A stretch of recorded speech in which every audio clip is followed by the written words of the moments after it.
Welcome to Alberta Conservation Association's Harvest Your Own podcast, the resource for everything hunting, navigating through the field, the butcher shop, and the kitchen. Life is all about great food. Let's get started. Welcome to the podcast. I'm your host, Brad Fenson, an avid outdoor enthusiast who has worked as a freelance journalist, photographer, and public speaker for over 3 decades. I have hunted, fished, and foraged all my life and hope to share my passion for the outdoors. Along the way, I want to encourage everyone to harvest wild proteins and enjoy the satisfaction of providing the next meal for your family. Our goal is to educate, entertain, and inspire individuals to get outdoors and create a connection between food, health, and your future meals. Welcome to Harvest Your Own. Today we're over at Krause and Krause with Bernie and Rudy. I've known these fellas for a long time. They've processed a lot of my meat over the years. And we're doing an episode called All Things Meat. We're going to dive in here. Could you guys tell me a little bit of the history of the Krause family, K Foodliner, and Krause Processing? It started back in 1956.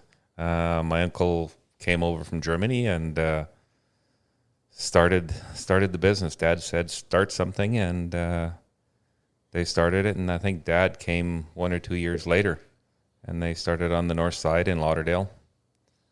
And they had the one store, and then I believe location came up over here on 76th Ave in the early 60s.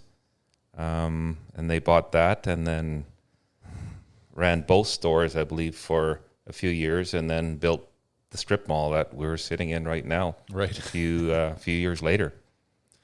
So it's been a long family tradition of meat cutting, butchering, as well as the grocery side of the business. Yeah, it all started off with the grocery side. Oh, wow. I did not know that. Yeah. Dad was a master butcher in Germany. He did that there, but I don't think they started making sausage till early 70s. I know. Mom always said that if Dad didn't start making the sausage, then we wouldn't have gone this far. Wow. Yeah, it was tough going back then, yeah. I believe it because over the years I've lined up at your back door with meat waiting to get in and seeing hooks full of moose carcasses and deer and elk and boxes of meat, and it was busy. It's the only way to put it. It looked really busy. Yeah, too busy, especially if you're like me and Bernie. We like to go hunting, and that always set us back. You know, we had to cut these animals instead of going hunting. So we asked the people questions, like I was into that. What gun did they use, and how far did the animal go after it was shot? And then you had the stinky animals, and you asked them, well, what did you do? It smells funny. You know, stuff like that. And then we got our answers. Pretty soon. And, you know, it's funny you bring that up because a lot of people that listen to the podcast are wanting to be hunters, some hunters with not a lot of experience, and others that are just inquiring minds that want to learn more about it. So, you know, asking questions is always the best way to get to the bottom of things and from learning from other people's experience in the field. Yeah, sure is. It certainly helps. So you guys, your dad was a master butcher in Germany. Did he train you how to cut meat, or did he send you off to school? No, we were self-taught at the store. Right. After we did all the beef and the pork and the lights went out came the deer and out come the moose, and we started cutting. And I really like cutting. I didn't like making sausages, always wet. But cutting and looking at the bullet holes and stuff like that got me going. You know, I can tell that about you, Rudy. Bernie, I haven't watched you process as much meat, more on the sausage end. But Rudy, when I was here last time, you were cutting up a deer and you're like, yeah, I figured out a new technique for getting these hinds apart, and it's real efficient. I'm like, yep, that is very efficient. I should come over here and videotape you doing that. Yeah, for sure, anytime. Yep. So you cut as much meat as well, I'm guessing, Bernie? Yeah, nowadays we're pretty much even. The main shop has been sold. It's still in the family, I believe. And you guys are running your own processing business? Yeah, we're semi-retired, so we just do this for the love now. Because meat cutting is a love. Like it's part of who you are and what your lifestyle's been. Yeah, I take pride in doing that. It's if I don't want to eat it, you're not going to eat it. Yeah, that's the way I look at it. Yeah, it's funny you say that too, Rudy, because for me, when I hunt, I cut up my own meat. That's what finishes my hunt for me. I take a lot of pride in it, but it's the culmination of all things, the things you've seen, experienced, the harvest, but it brings an end to it for me. It's the closure, and it never feels the same if I bring an animal home and don't cut it up myself. Yeah, you're right. Absolutely. So it's interesting how you can get such a strong bond and ties back to the wildlife by respecting them, getting the most out of it as well. For sure. So, interesting family history. We know that you aspired to be hunters when you were cutting up all the game in the shop. You are hunters today. Oh, yeah, we still hunt. Yes, it's a big part, again, of who you are. It helps define you, your passions in life. Yep. And I believe you guys actually have a farm now where you're able to escape and enjoy a lot of different species on the same place, and it's something you've worked hard for. And I don't even know, how would you describe it? Is it like the end goal for most people? I don't know if it's the end goal. We started this in 1999. We bought our first quarter. And it was always tough to get permission around the city here. We did a lot around Towfield. And then I said to Bernie, I says, man, we gotta buy something that we can call our own and not have to knock on doors and go anytime, set up a tent. And then, went from a tent to a Atco trailer. And now we have 2 houses out there and those 6 quarters. And a freezer full of meat from the farm. Yeah. Yeah. Bernie, you had a moose, elk, and a deer tag last year? Yes, I got my moose opening day, I guess, rifle season. Tried all fall with the bow and arrow, but nothing came close enough. Had my chances, but let them go. A lot of people might find this interesting. You're butchers. You have access to all the domestic meat you want in the world, yet what's your freezer full of? Moose meat right now. Ours is at home too, moose and elk, yeah. Yeah. And a few other assorted critters. Let's get right into it here. You've probably seen it all when it comes to hunters. Rudy, you touched on asking questions about why it smells, whether this one's look good, all these different things. What's the biggest mistake hunters make with meat in the field before bringing it in for processing or doing it on their own? Not gutting it right away. I'm a firm believer. Get the guts out. You wait an hour. You may not taste it, but I sure can. I've smelt it. I know when stuff looks funny, and everyone else would say, oh, no, it looks fine to me. And I'm like, no. It doesn't have that red bloom anymore. It's got sort of a gray haze on it. And the taste is different. So get the guts out, get the hide off, then go hunt for your next animal. I see too many problems with antelope hunting. I seen a guy with 2 antelope in the truck, and they weren't even gutted, and they're trying to get the third one. And it's already been sun up for, I want to say, an hour and a half. And then everyone says, oh, antelope tastes horrible. If you do it right away, like stop your hunt, gut it, clean it, skin it, and cool it off properly, hang it on the fence post, and let the air get around it till it's air temperature, put it in your cooler, put ice on top, go after the next antelope. It tastes so much better. I would agree with you 100%, and I've always told people that complain that antelope doesn't taste right. It should taste like veal. It's rich, it's flavorful, it's not gamey, it's not sagey, it doesn't stink, but you have to deal with it right away in the field. I always carry coolers and ice and game bags and do exactly what you do, and I'm glad to hear that I've been preaching the right message, at least I think it is. It's not always as easy to do that with a big animal. Sometimes it takes people a full hour to field dress a moose, but get at it and get working, and just opening it up lets that heat out. And I think that's a big part of it, is get the heat out of the animal as soon as you can. Yeah, get the heat out and get the hide off. You could gut the animal, and if it's on its side, that hole that you made, that incision, will flap. The flap of the flank will cover it again, and you really didn't gut it at all if you're thinking you're going to shoot another moose, right? Right. So then that heat stays in there. You got to get the heat out. Yes. How important is it to get the hide off right away? It's very important. And then it's also, how is it hanging? Like I said earlier, or not earlier, but I talked to you earlier about it, those things that you attach to a hitch. Right. Put in the receiver of the trucks where you can crank it up off the ground and let gravity do some of the work. You got it. You can leave it hanging there as long as it's nicely opened up and it's, 10 below. Yeah. It's okay. But if you're doing this in early fall, no, just take the hide off. It's way better. This podcast is produced for Harvest Your Own, a program dedicated to those who want to reconnect with food and health through their experiences outdoors. HarvestYourOwn.ca is a resource for individuals to learn more about hunting and the outdoors. There's information to get you started and ensure that your compass stays pointed in the right direction to be successful. Where's your next meal coming from? I always look back at what they do with domestic meat. If they have an abattoir, they're killing beef and pork or sheep. The guts come out, the hide comes off. Like it's done within minutes of the animal being harvested or killed. And hunters need to think along the same lines for quality. If we want to control the quality of the end product and have the best steaks, roast, ground meat, sausages, all the rest of it, we should do it the way the professionals do it because they do it for a reason. If your wife doesn't want to eat it because it's stinky, it's because you screwed up.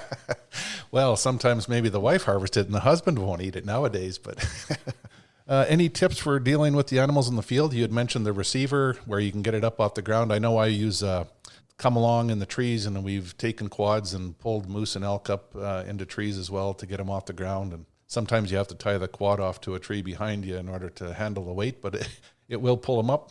Yeah, plastic bags are important, small plastic bags to put the organs in, keep them clean. Tarp is always good to have. You can, instead of rolling it on the grass, you roll it on the tarp, and it's going to be a little bit cleaner that way as well. Yeah, game bags, I take game bags everywhere I go. Yeah, whether and get it off the ground. Like if you can get it off the ground where air can get around it 100%, not laying on the ground, whatever's going to lay on the ground will still be warm. It holds a lot of heat. It holds so much heat. Absolutely. There's different ways of cooling them. I've seen it, I know you've hunted down south and warm places. Where was it? Oklahoma. Killed a deer in the morning and they said, no, we're not going to skin it. But we took it back to camp. It was gutted, and they filled the whole cavity with bags of ice. And from the bones out, it just super cooled that deer. When we skinned it that night after dark, they won't skin it because of the bugs. We skinned it. It was ice cold, like it was out of the fridge. Wow, I've never tried that. Yeah. So I don't know. I forget how many pounds of ice it was, but the bags were, 2 feet long, and there was at least 3 or 4 of them in the cavity. And it just took the cold right through the bones of that animal and cooled the muscle as well. So there are different techniques you can use, but the bottom line is it's important to cool them down as quick as possible and get the hides off. Yeah, with as little as possible stuff that you have around you. Absolutely. I mean, you guys know this better than anyone. You ever seen leaves, dirt, hair, and stuff on meat? All the time. All the time? Yeah. In the very beginning, all the time. Now I would say, because I've schooled them, I've given them crap. And now I would say 90% of the meat that comes in here is just like the way I would do it. Because they take pride in what they're doing and they appreciate what hits the table. Yeah, and they don't want to hear the wrath of Rudy anymore. Because I do tie into them. Yeah. Maybe we'll have to do another podcast in the future. Ask the curmudgeon meat cutter. I've also thrown a ram that was shot into the river. Yep. Hide on, everything. We just gutted him, threw him in the river. Super cool. Super cool, and nothing got wasted, and everything was perfect. Here's an important message. Somebody brings an animal in. You guys are busy. Your cooler's full. There's dozens of them stacked up. If it's covered in stuff, are you going to clean it for them? The average butcher? The average butcher might. Like we've even, back in the day, we said, well, we're going to spend an hour cleaning this thing. I'm going to tack on $50, $60. Oh, whatever you have to do. And that just turned me off of cleaning this stuff for these hunters. Yeah, I guess my message is whatever you bring in is what you get out. So the better the quality and the more time you take in the field, and if you're cutting it up at home, the better the product's going to be in the end. Yeah, but we still can't put that dirty stuff through our machine, so we end up cleaning it all. Yeah, so it's either trim drill heavily or you spend an awful lot of time trimming and someone's going to pay for it. Correct. Yeah. We had a guy drop off, was it 147 pounds of meat this spring? that he had frozen. He just took it off the carcass, brought it in. Well, I trimmed it up. It was down to 90 pounds. Ooh. And then he's wondering where all his meat went. Luckily, I had pictures, and I said, this is what it was. So, and again, the tips, tarps, plastic bags, game bags. What about water? If you shoot an animal and there's some debris in the cavity when you're done, is it all right to wash it off? Like those tenderloins are prime cuts. And if you leave them covered in stomach content, heavy blood, different things like that, it's going to flavor the meat. Yep. So here's what I do at home now. Like I say, I hoist it up. It's gutted already. I skin it. I get myself a 5-gallon pail of cold water. I put in 1 capful of bleach, and I get one of those yellow car wash rags, and I wipe the whole inside of the cavity. I don't wash it with a hose or anything. I just wipe it. And if I have to change that pail 3-4 times, I change it 3-4 times. Until it comes out clean. Yep. And here's another thing. I suck at skinning, to tell you the truth. I don't know. I always get hair on it. So this guy that worked at the slaughterhouse, he says, use the blade of your knife as you're skinning. And when the hide is being rolled over and the hairs are left on the meat, do it right away. And with the blade of the knife, just scrape it off. And it sticks like a magnet. Oh, wow. Yeah. When it's fresh. When it's fresh. You leave it for a day, it's stuck on. Right. And you're picking. Yeah, there's different tips and tricks for getting hair off a carcass too. Like if people get home and they process it and there is hair on it, a propane torch to burn it off, you can do that. And then scrub it down with a clean nylon brush. So the nail brushes or even a floor brush with nylon bristles work really good for that hair that's dried on. But you want to dedicate a brush just for meat care, and you can put it in the dishwasher and clean it afterwards. But those real stiff bristled brushes, you can take it and run it over the quarter of elk or moose, and that hair comes off very well with it. Wow. So another good tip. Little tips. And the propane torch, I've seen them do that in the abattoirs. I get to travel a bit and hunt, and I've been in different places. I remember Colorado distinctly. They brought things in, cleaned it up. They did wash them off. They used vinegar a lot too. They said that'll work. It helps prevent mold sometimes, or if you ever get mold on the carcass, wash it with vinegar water. It'll take the mold off without flavoring or causing any problems with the meat as well. Yes, and even on hot days, sometimes during the early fall, it can get to 25, 30 degrees sometimes. Black pepper, take a whole bunch of black pepper with you, sprinkle it on the outside, sprinkle it where there's blood, where the bullet went in, wherever there's a crease. Them flies will find a place to lay their eggs, and it's always in the creases, not on the dry stuff. Absolutely. That was the original game bag. Before they had game bags, everyone used to carry pepper with them. It was, in the Hunter Ed manuals years ago, if you want to keep flies off the meat and it's warm, take black pepper. So now they have pepper sprays that you can use, and I've actually used those, and they work extremely well. You can take the animal, skin it out, spray it down with that carcass spray, and the flies will not touch it. And it actually keeps it from spoiling as well. No kidding. Yeah. Never heard of that. Coolabuck has a couple products. There's a couple others on the market, but they're very handy if you're an early season hunter. If you like the warm seasons, you can do. I shot a moose last year. It was very warm.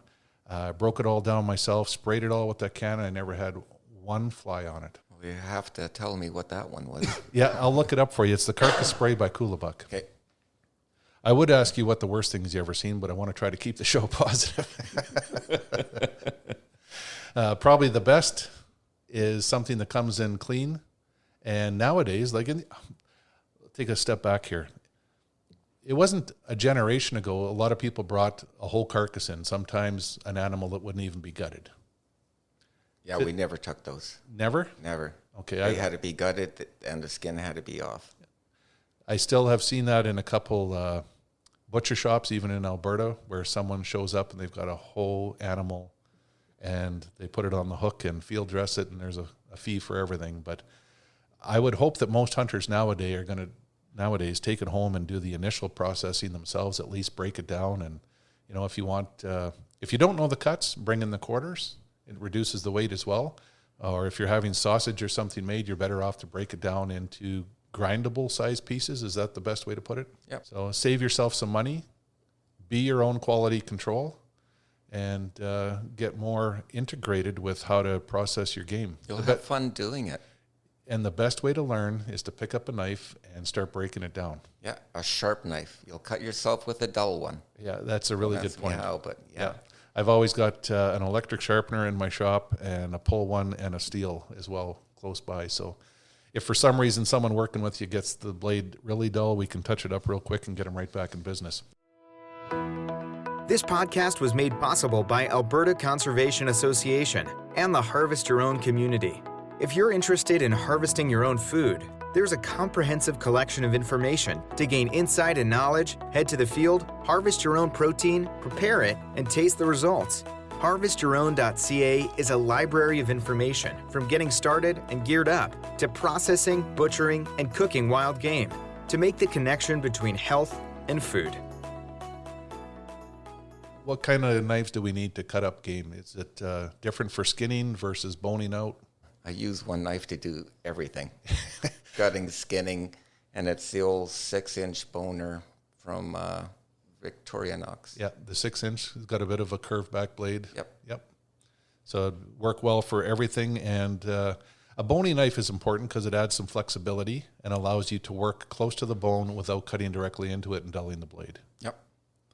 And then the key is I call it seaming the meat, taking it apart in the different muscle groups.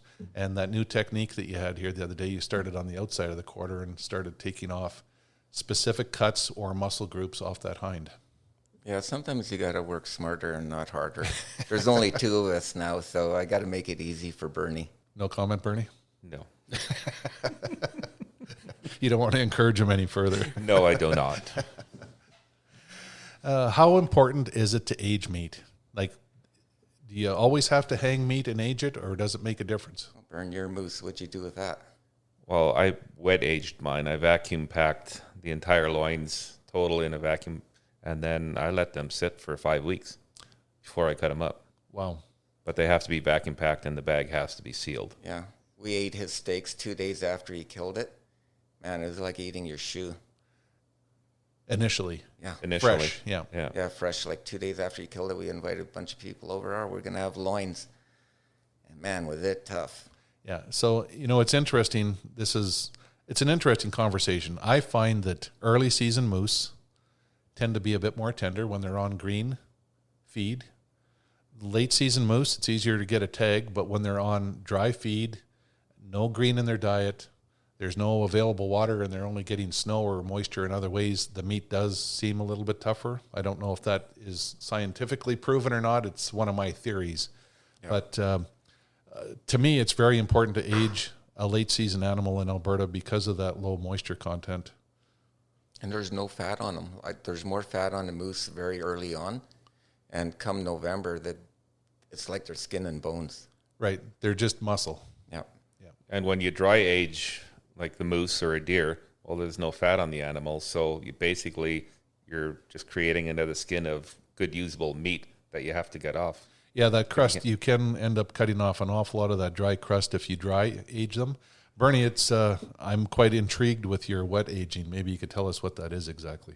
You take the chunk of meat, the T-bone loin or the ribeye, and vacuum pack the entire piece as one, and then let it sit in the cooler for 2-3 weeks. I let mine age 5 weeks before I cut it. You don't have to they're butter soft. Put anything in with it. It generates its own moisture. Yeah, but it takes all the air away, so there's a chance of mold can't grow without oxygen. What an effective way of doing it. I've never done that, but it's something that I'll definitely try. I've got the fridge space for it. I've got the vacuum sealers and a chamber sealer, and it'd be quite easy to put them into muscle groups or, workable pieces and wet age them. It's very interesting. Yeah, I find it's the best way to tenderize a chunk of meat. Well, if it tenderizes it and you have basically no waste with that dry crust, it would be a very interesting way to get the most out of your harvest. Yeah, you take it out of the bag and you cut it up and you wrap it and you freeze it. Yeah, there's no waste at all. Bone on, right? I did some bone in as well. Yeah, so you did the bone in, and when you boned it out, the meat that was touching the bone was just beautiful. It wasn't wet. It was like the day you got it. Wow.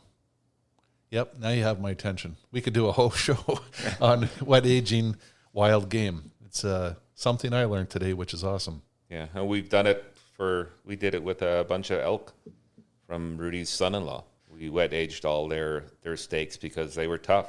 He said, "What'd you do to the steaks?" And I says, "I wet aged it." And he says, "What's that?" And I just told him what it was. And he says, "Rudy, that's the best steak I ever had." Yeah. Now, would it be possible to open up that bag, cut a steak off it, and try it and say, I better give it another 2 weeks? Could you reseal it, put it in a new bag, reseal it? I haven't tried it, but I think it's possible. Right. Why not? Yeah, I mean, it's a great concept in terms of being able to have some quality control on the aging, minimizing loss, and ensuring it's the quality product you want in the end. Yeah. I always, like, an aged steak is always going to taste better than a non-aged steak. So that answers the question I asked you. Does aging matter? Should you do it?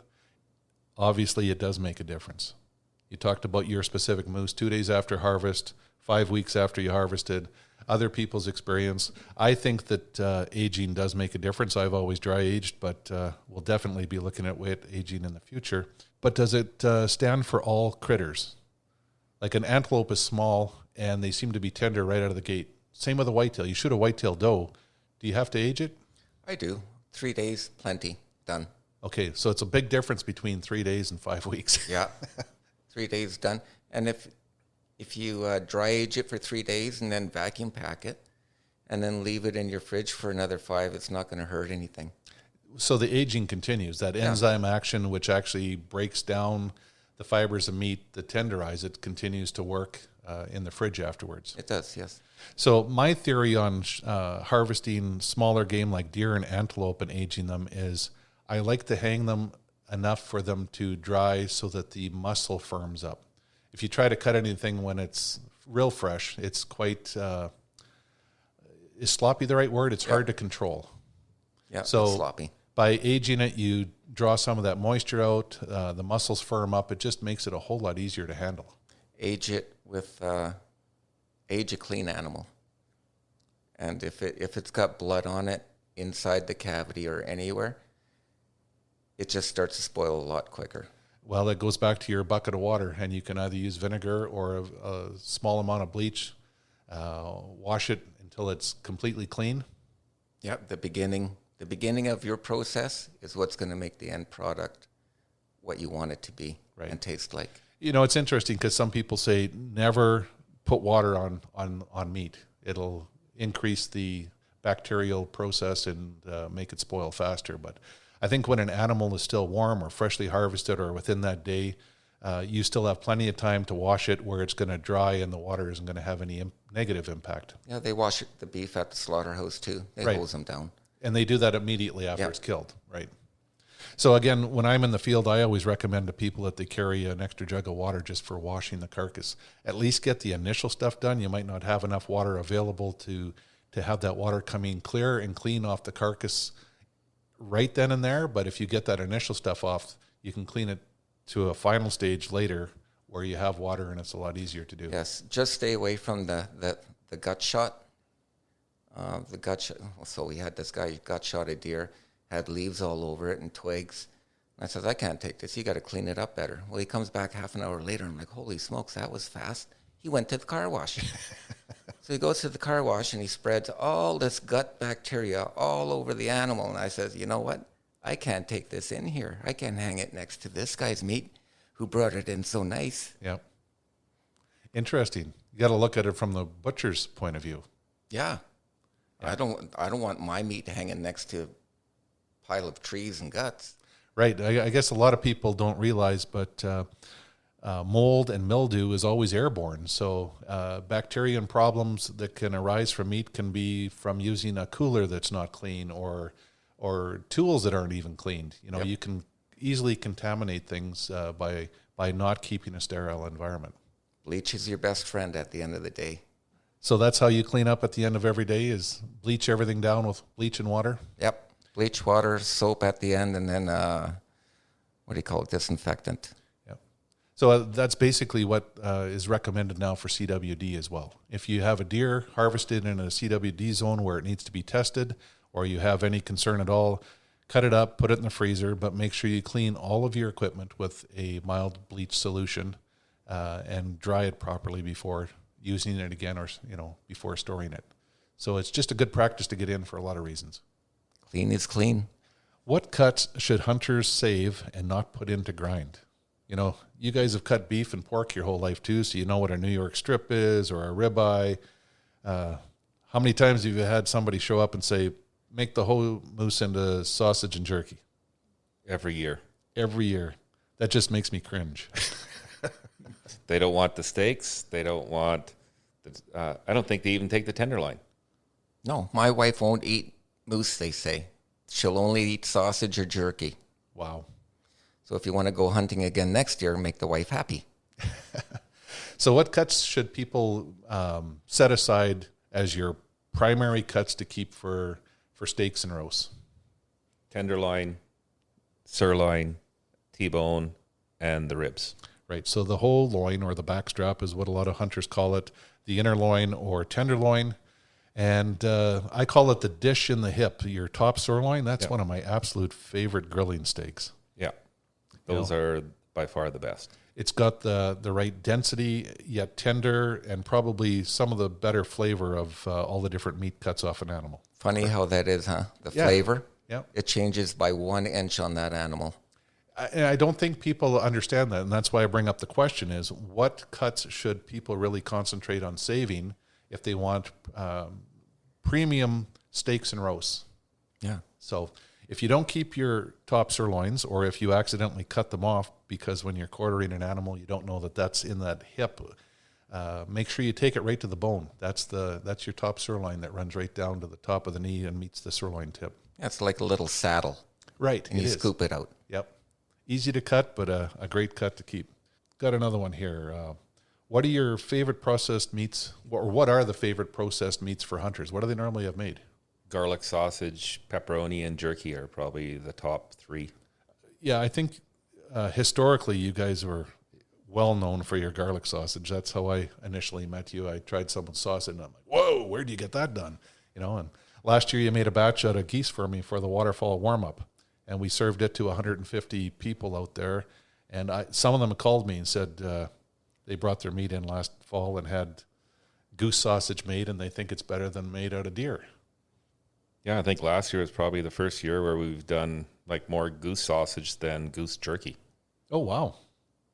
Yeah, well, I guess the word's getting out there. We continue to promote things through Harvest Your Own and hope that people, can fully utilize it. And it's probably one of the biggest questions or comments I get is, I love waterfowl hunting, but my family doesn't like ducks and geese. So there are lots of options, and you can make sausage and jerky from waterfowl, and it does make a great end product. Yeah, I like the pepperoni out of the goose. Interesting. I don't think I've tried the pepperoni yet. Yeah, I like the pepperoni. The jerky, to me, it still tastes a little good. It's same with geese. We've shot geese in the morning, and by the time we got back 3-4 hours later, and you pull the breast out, it's still warm. Oh, yeah. So I'm thinking next time I'm going to just process it right in the field until next flock comes. Well, we've done that lots of times, or even at the end of the hunt, we'll go to the edge of the field and take off the breastplate with the breast and leave one wing on and have a cooler and get them in there right away, and it super cools them. And surprisingly, when you get it home and take it off that breastplate and they're fully cooled, the meat actually seems to be a lighter color.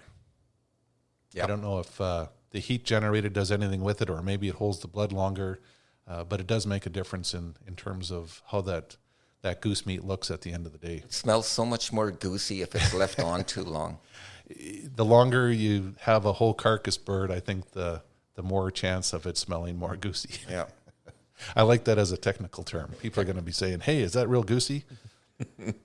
Domestic meat with your wild game. How important is it to use pork or fat with sausage? Oh, it'll be so dry. Without it? Yeah, it'll be so dry without it. Whether it's in burger, like if you're grinding your own ground moose, always put some beef fat or some pork fat in there. It's way better. It just adds more moisture to it and allows it to hold together better when you're cooking it, especially with burger. It tends to dry out and crumble. So the fat adds the moisture, adds a bit of what we can call natural glue to hold it together. A little bit of binder, right? A little bit of binder. So there's and the flavor is a little bit better. Flavor is And does it matter pork or beef fat? It's just preference, personal preference. Okay. They're both very good. A couple quick questions here to end things up. Tips for the home processor or somebody that has a smoker. What's the most important thing for quality control with the final project? Is it temperature control or is it other things? Temperature control is probably one of the most important things, because if you're not getting your product to the right temperature, you could be making a lot of people sick.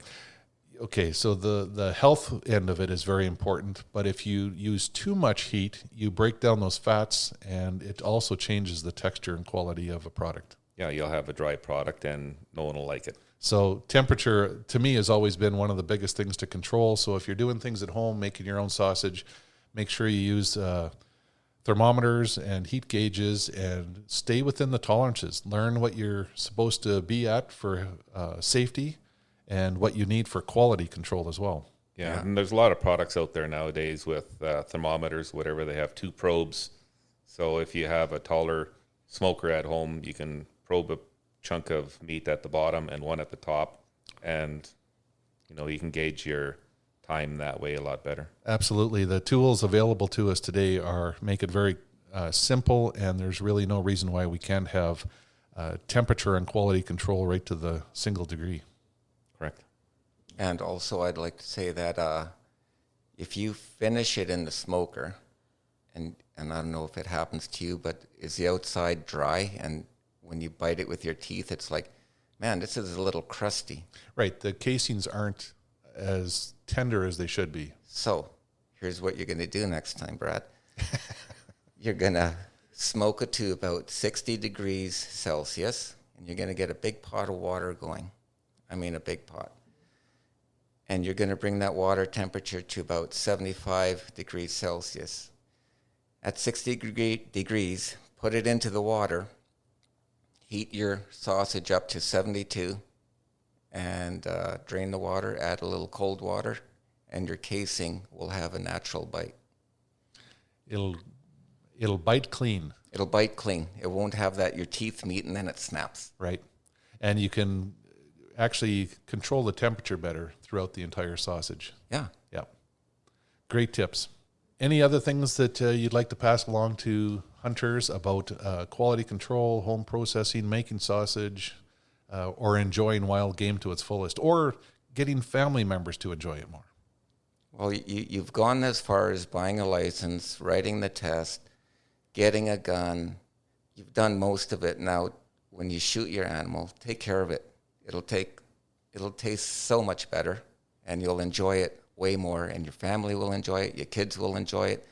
There's too many families out there that say, nah, we don't eat wild game because it just tastes too wild. My kids love it. So it's all my family knows, and when they eat beef, they think it's funny. Yeah, there you go. Well, thanks very much. It's been a pleasure coming in here talking to you about all things meat.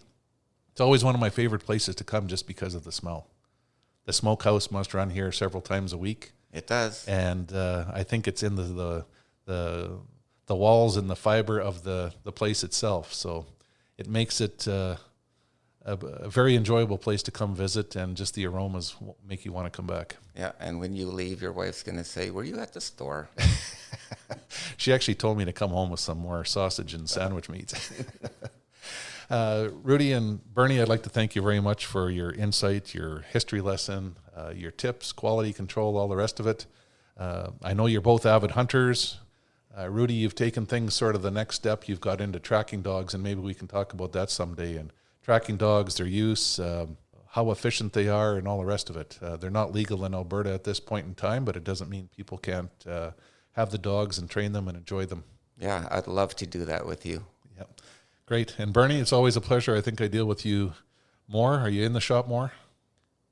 I try to be. Try to be. He's here more than I am. He still misses the work. I don't miss working. Where can people get a hold of you? What's the best way? Just phone the store, 780-433-7002. And you're on Facebook? Yes. Under Krause's Custom Processing. There you go. Thank you very much. We hope to inspire people to reconnect with nature and appreciate where your food comes from by harvesting your own. For more information on getting started or to learn specifics about the Field to Fork experience, visit harvestyourown.ca and follow on Facebook and Instagram. Check back often for new material, recipes, and videos that are posted regularly. Please subscribe to Harvest Your Own podcast and take the time to rate and review the show to help us build a dedicated core of passionate hunters as our regular audience. Until next time, embrace the outdoors and all it has to offer. Thanks for joining us.